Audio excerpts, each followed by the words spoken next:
We were sort of haunting and hunting for appropriate titles, and everything sounded very academic, and we thought Blur of the Otherworldly was very evocative and sort of poetic, so we went with that.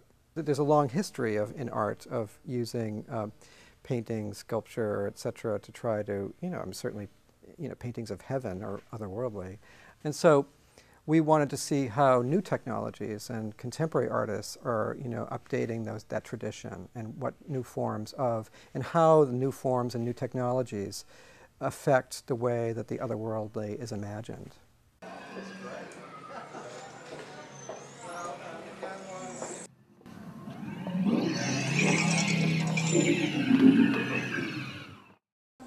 Passing SG777, the installation that I have here, is built in a kind of seance formation.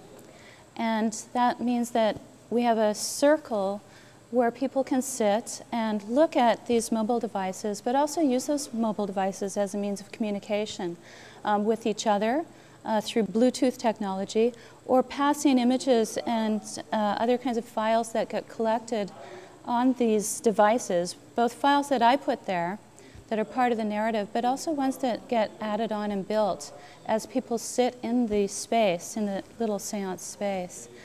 Then they can take those images and pass them on to people who come in with their Bluetooth cell phones and distribute them to those people, and then the piece gets disseminated into the public and spreads throughout, which is an aspect of using these particular communicative tools that I'm really interested in this kind of work.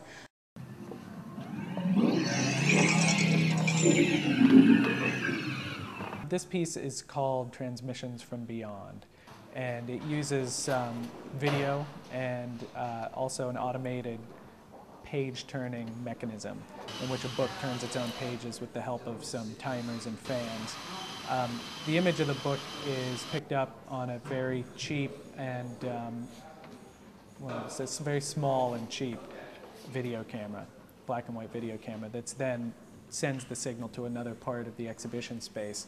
So viewers, when they come into the space, see an image of a book turning its own pages, so a very ghostly sort of image. And then as they move through the exhibition, they actually see the piece itself, and then put two and two together. One of the things that I focused on in this piece, and also another piece that I have in the show, is dealing with the issue of technology and sort of past issues of technology and the spirit world. Trying to make a bridge to the television age with this piece.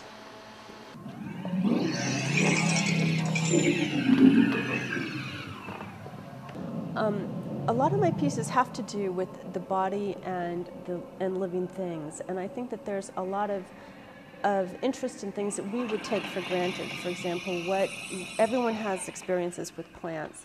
We all know plants, we see them, we eat them, we live around them. They're part of our existence just as much as we're a part of theirs. The plant is a living thing, and it puts out many voltages.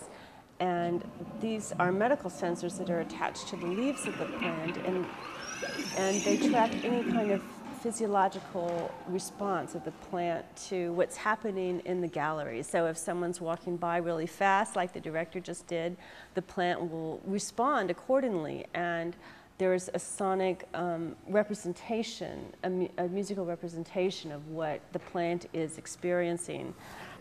And to probe deeper into what is going on internally to this plant that we don't see has some kind of there is actually a blurring of what we know and what we don't know. And that's what I feel is, can be very interesting for people who know plants very well, but might not know this part of them.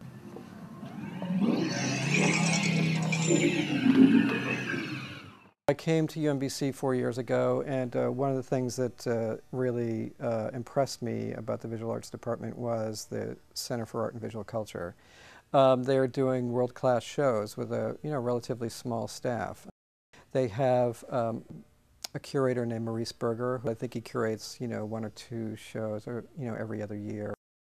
It always seems that in popular fiction or popular culture, the way that the otherworldly is represented is always, in some ways, there is some kind of visual analogy to try to recreate or to evoke or to refer to the otherworldly.